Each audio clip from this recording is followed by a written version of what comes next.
La siguiente figura nos muestra cómo están conectadas las sondas, las uniones salientes y también cómo fluye el gas sobre ellas. Las salidas de las ondas se envían al instrumento del motor de la cabina, que es la unión fría, donde se mide el EMF, en un milivoltímetro muy sensible para mostrar la temperatura del gas del motor. Efectivamente, una sola sonda nos proporciona suficiente información para decirle con precisión al piloto lo que estaba sucediendo en toda la turbina. Solo podía informarle la pequeña parte de la turbina que estaba monitoreando. Por lo tanto, es necesario colocar una serie de sondas conectadas eléctricamente en paralelo alrededor de la periferia del motor o del sistema de escape. Esto significa que la corriente de gas que se muestra es mucho más ligera y que la salida en el promedio de las ondas. Esto tiene una ventaja adicional de que si una sola sonda está dañada, el efecto sobre la lectura en el medidor es mínimo. Puede producirse una ligera caída y la posición real depende de dos cosas: la temperatura máxima anticipada del gas y la capacidad del material de la sonda para soportar esta temperatura. En la siguiente imagen el siguiente tema serán los manómetros. En muchos de los sistemas asociados con la operación de la aeronave y sus motores se utilizan líquidos y gases cuyas presiones deben medirse e indicarse. Los indicadores y los sistemas de indicación se dividen en dos categorías: la lectura directa y el indicador remoto. La indicación remota, en donde un elemento sensor separado está conectado a una fuente de precisión en algún punto del remoto. La presión se define como la fuerza por unidad de área. Normalmente se indica como libras por pulgada cuadrada, PSI, o pulgadas de mercurio. En relación con la medición de presión, nos interesan los siguientes términos: presión absoluta y presión manométrica. La mayoría de los medidores de presión miden la diferencia entre la presión absoluta y la presión atmosférica. A esto se le conoce como la presión manométrica. Para medir realmente la presión en un sistema, los elementos o sensores de presión elásticos se utilizan, en las cuales las fuerzas pueden ser producidas por presiones aplicadas y convertidas en movimiento mecánico. El movimiento puede operar un medidor de lectura directa o un transmisor eléctrico. Los elementos de detección comúnmente utilizados son diafragmas, cápsulas, fuelles y tubos de Bourdon. Diafragmas. Estos consisten en discos de metal corrugados circulares que están asegurados en su borde y cuando se le aplica alguna presión se desvían. Los diafragmas se usan para medir bajas presiones, como se puede observar en la siguiente imagen.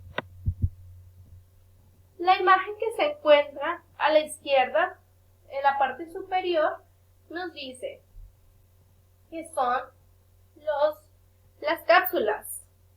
Estas cápsulas son dos diafragmas colocados juntos y unidos en sus bordes para formar una cámara que puede sellar, llamada aneroide, o abierto a una fuente de presión y llamada presión cápsula. Al igual que los diafragmas, se usan para medir baja presión, pero son más sensibles a pequeños cambios de presión. Y la siguiente imagen, de la derecha inferior, nos dice que es el fuelle. El fuelle es un tipo de elemento que puede considerarse como una extensión del principio del diafragma corrugado. Es decir, se puede usar para mediciones de presión alta, baja o diferencial.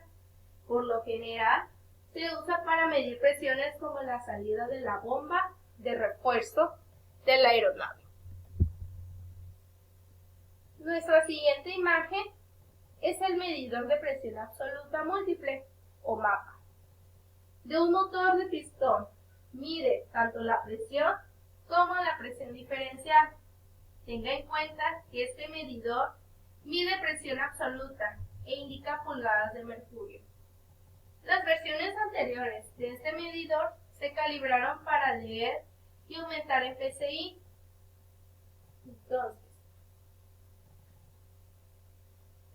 como se puede observar, la siguiente imagen es el tubo de Burton. Se trata del elemento sensor de presión más antiguo. El elemento es esencialmente una longitud de tubo de metal con una sección transversal elíptica en forma de letra C. Un extremo del tubo está sellado y se llama el extremo libre. El otro extremo está conectado a la fuente de presión y fijo.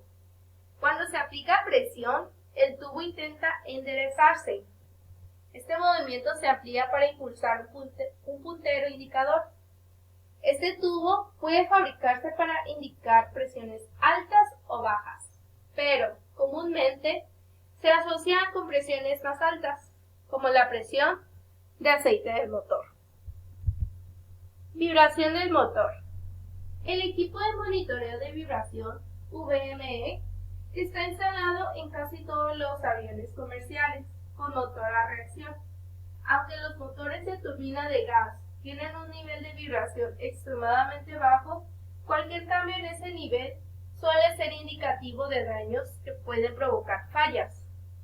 Se darán advertencias en la cabina si se exceden los niveles de vibración y algunos sistemas tienen una lectura continua de los niveles de vibración. Los motores más recientes tienen la facilidad de monitorear el nivel de vibración de cada conjunto rotativo para que pueda identificar la fuente de vibración. El principio del VM trabaja y requiere una entrada de una pieza de cristal eléctrica montada estratégicamente en el motor o a una entrada de una bobina que se verá afectada por el movimiento de un imán montado libremente dentro de él. La siguiente imagen son sistemas, y estos sistemas utilizan el principio de que el imán y el cristal, pieza eléctrica, que están suspendidos dentro de la bobina fija, transportan 115 volts a 400 Hz. Se moverán en simpatía con cualquier vibración sufrida por el motor. Esta afectará la corriente que fluye a través de la bobina hacia el amplificador y el filtro. El filtro borrará cualquier salida que sea normal para el motor y permitirá que pase al amplificador cualquier frecuencia que se considere dañina para el motor. El resultado de esta amplificación se envía al instrumento a través del rectificador y el circuito de advertencia. La aguja mostrará la desviación apropiada por la cantidad de vibración que sufre el motor en este momento. Si el nivel de vibración excede una cantidad predeterminada, se ilumina con una luz de advertencia en el instrumento. La vibración se mide y se muestra en amplitud relativa, como se puede observar en la imagen anterior. Indicador de combustible. La medición de la cantidad de combustible en los tanques de un sistema de combustible de una aeronave es un requisito esencial, y junto con las mediciones de la velocidad a la que el combustible fluye hacia el motor o motores, permite que una aeronave vuele con la máxima eficiencia. La forma más simple de indicación de volumen en un sistema flotante. Los primeros aviones tenían un flotador que se encontraba en el nivel de combustible. Unida al flotador había un trozo de alambre que sobresalía de la parte superior del tanque de combustible. A medida que el nivel de combustible se redujo, el cable desapareció de la vista. En muchas ocasiones las variaciones de este sistema es el más común, en donde el flotador se mueve para proporcionar un limpiador en una resistencia variable que altera la corriente a un indicador que se mueve con un puntero, como se puede observar en la imagen inferior. Tipos de capacitancia, sistema de indicación de combustible. En su forma básica, un sistema de capacitancia, como se observa en la figura, consiste en un condensador de corriente alterna variable ubicado en el tanque de combustible, un amplificador y un indicador. Este sistema indicará el volumen sin los errores del sistema flotante. Si un voltaje de corrección debido al cambio del volumen o cambio de temperatura se alimenta del circuito, la masa del combustible lo indicará. Una unidad de tanque consta de dos tubos concéntricos de aleación de aluminio que se mantienen separados por pares de pasadores aislantes. Las conexiones eléctricas están aisladas y esta unidad también estará aislada del tanque. Los conectores coaxiales se utilizarán en todas partes. Esta imagen nos muestra el valor de capacitancia de un tanque, que puede considerarse como dos componentes, aire y combustible. En este caso, capacidad del tanque, lo que es igual al aire más el combustible, como se puede observar en la figura. El puntero en el sistema de cantidad de combustible que mide el combustible por volumen está directamente relacionado con el cambio en el nivel de combustible y el valor de R1. La siguiente imagen nos dice que para medir el flujo de masa, la señal se corrige por temperatura.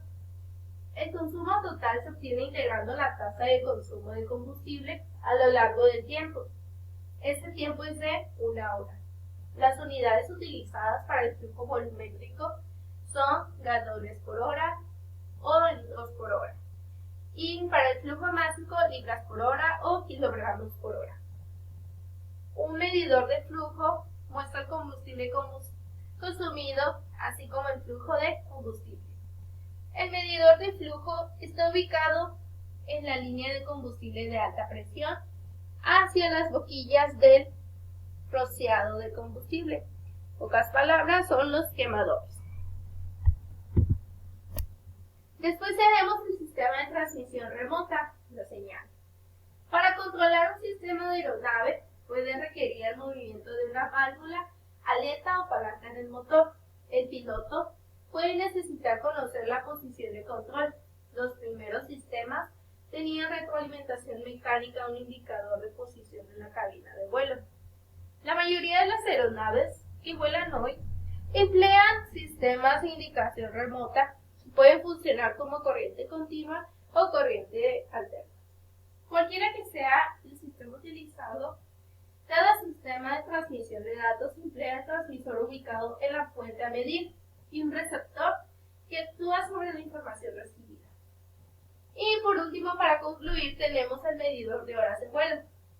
Algunas aeronaves tienen un monitor de tiempo para registrar el uso de los monitores y sistemas en vuelo.